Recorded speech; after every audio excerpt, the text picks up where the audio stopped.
son competitivas frente a países que tienen un similar riesgo geológico que Colombia, y entonces toman la decisión de invertir en Colombia. Tomada la decisión de invertir en Colombia, la compañía tiene dos alternativas: se va para una región que geológicamente tiene más potencial de gas, o se va para una región que potencialmente tiene más potencial de producir crudo, petróleo. Entonces, si las reglas de juego del petróleo son precios internacionales desde el año 76, con la resolución 50 del año 76, unas reglas de juego tributarias adecuadas, un régimen de inversión, digamos, bueno, pero comparativamente con el sector del gas es un sitio donde está regulado, no hay exportaciones de gas, entonces la gente va a preferir irse a un sector, a buscar crudo, a un sector que realmente tiene unas reglas de juego, digamos, mucho más amplias. Donde no le imponen los precios, ¿de acuerdo? Todo este cuento lo he echado porque yo creo que el país tarde o temprano va a tener que liberar los precios, va a tener que conectarse a los mercados internacionales. Hoy estamos conectados a Venezuela, estamos exportándole alrededor de 70 millones de pies cúbicos diarios de gas, pero aquí se viene un segundo tema. Colombia decidió participar en un proyecto que es Puebla-Panamá, que es un plan de inversión en toda América Central. Colombia está buscando poder tener influencia en el Caribe, en los países vecinos, y una de las maneras que lo está pensando hacer es con el sector energético. Entonces, vía exportación de electricidad, estamos mirándolo con Venezuela, estamos mirándolo con el Ecuador, y ISA está en este momento mirando la expansión de una red de transmisión para electricidad hacia América Central. Gas vamos a exportar también, tenemos las posibilidades de Panamá, tenemos las posibilidades, por ejemplo, también hacia Jamaica.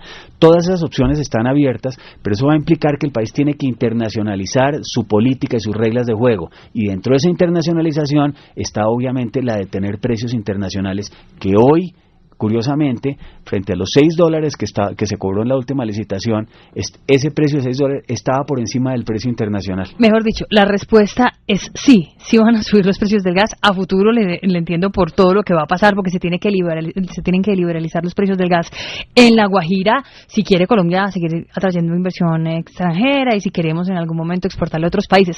Pero a corto plazo se lo pregunto, es porque veía algunos cálculos de EPM en donde decía que, por ejemplo, para la región de Antioquia, el costo del gas sí podría subir, del gas domiciliario, ¿no? La factura que le llega a la gente entre un 12 y un 13%, algo que se va a ver ya en la factura del mes de abril.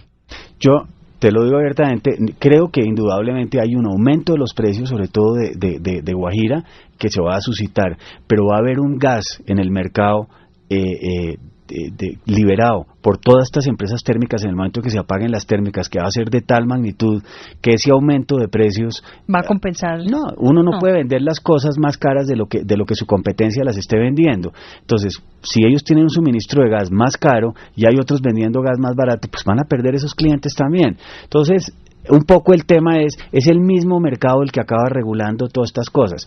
Tuvimos una coyuntura muy dura que fue todo este fenómeno del Niño, que cogió al país sin las expansiones de los gasoductos que se necesitaban. En el momento en que esos gasoductos empiecen a funcionar, y sobre todo el del centro del país, que es el que traería gas desde La Guajira, que estamos aumentando de 190 millones de pies cúbicos diarios a 280. TGI, que es la empresa que hoy día opera ese gasoducto y es la propietaria de ese gasoducto, está haciendo unas expansiones y muy posiblemente desde abril, mayo, no a partir de junio, sino desde abril y mayo, va a lograr empezar a pasar, digamos, unos volúmenes adicionales de gas. Todo eso va a llevar a que no es, o sea, no va a ser la carencia o la no suficiencia de gas la que va a hacer que esos precios suban, sino ese mayor volumen va eventualmente a liberar, pero a generar también unos mayores volúmenes de gas que va a permitir que el gas se quede en su sitio. Pues bueno, pues ojalá se llegue a dar eso. Eso se llegue a dar pronto, porque todos los colombianos nos acordamos que el año pasado hubo problemas con el suministro de gas. Muchos carros que funcionan a gas no pudieron tanquear en las estaciones de servicio de Bogotá, de Bucaramanga, de Cúcuta y otras regiones, sencillamente porque no les llegaba, no había gas para los carros. No había suficiente gas, no para los carros, sino había unas regiones con cuellos de botella en el país. Por culpa del transporte, ¿verdad? Sí, pero el régimen regulatorio aquí en Estados Unidos, en Europa, establece que hay un gas en firme y un gas interrumpible. Lo que pasa es que aquí a la gente que tiene gas vehicular nunca le dijeron que su negocio, que el gas, el suministro del gas para los vehículos era interrumpible. Nadie lo sabía y obviamente ya hay 300,000 vehículos que tienen gas. Entonces, en el momento que hubo que aplicar esa política de gas interrumpible, porque el gas había que mandarlo para las térmicas, para prender la electricidad del país, a esta gente vehicular jamás le dijeron. Entonces, el gobierno nacional tomó una decisión y fue en el orden de corte de ese gas, puso a los vehículos en una prioridad, digamos, superior a las industrias. Entonces, quienes están racionados hoy son las industrias en el centro del país, y son esas industrias que necesitan un gran poder calorífico, sobre todo las que producen materiales de construcción, vidrio, cerámica, ladrillo, cemento. Estas son las fábricas que hoy están siendo racionadas y están pagando un alto precio por eso. Eso le iba a decir, ¿qué tan alto es el precio? ¿De cuánto es el racionamiento? El racionamiento, digamos, total del interior del país, cuando uno mira nominación, que es el gas que se solicita en el mercado frente al que se les entrega, puede ser del orden de unos 30, 40 millones de pies cúbicos diarios. En el caso de la industria de Bogotá, puede ser del orden de 10, la refinería de Barranca un porcentaje alto, y hay un comprador de energía grande que es Drummond, que compra alrededor de 10, 12 millones de pies cúbicos diarios para operar la mina de las aguas del carbón en el Cesar. Ese es más o menos el racionamiento que hay. ¿Es un porcentaje es qué? En porcentaje total, si hay 1.000 millones de pies cúbicos diarios que se consumen en el país, entonces digamos 30, pues es alrededor del 3%. Uno diría, bueno, pues ¿para qué exportan gas a Venezuela si esas empresas en el país las necesitan? Porque la capacidad de transporte de la costa hacia el interior, Paola, estaba limitada a 190 millones de pies cúbicos. En el momento en que de aquí a julio tengamos una expansión entre 190 para subir a 280, ya el flujo de gas de la costa hacia el interior del país no va a tener ningún problema. Entonces, no solamente se van a pagar algunas térmicas que están, digamos, en la costa norte de Colombia por efecto de que ya no hay el fenómeno del Niño, sino que adiciona, y entonces ese gas queda disponible. El gas de Bucaramanga, que son alrededor de 30 millones de pies cúbicos que se está utilizando de la costa, entra por Barranca hacia Bucaramanga, ya va a entrar a través de Gibraltar, que es ese campo que se encontró en la frontera con Venezuela, donde estaban los que hubo todo ese lío con que si era condensado, que si era petróleo.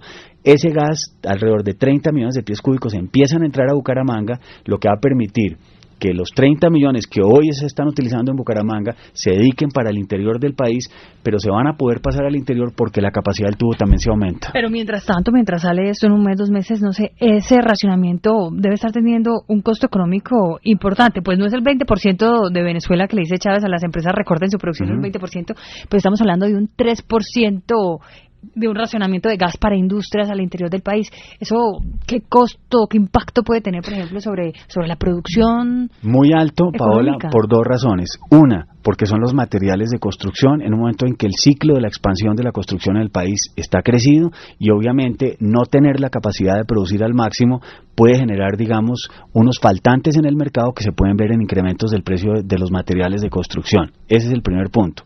Segundo, estas son empresas que la gran mayoría están ubicadas en el interior del país.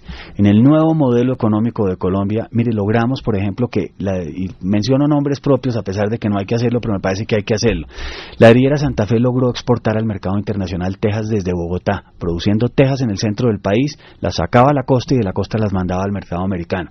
Si yo empiezo a encarecerles el proceso de producción a estas compañías, dejan de ser competitivas, y obviamente estos mercados se pierden, y si se pierden esos mercados, se pierden los mercados para las compañías, pero el empleo para la gente que trabaja en ellas también.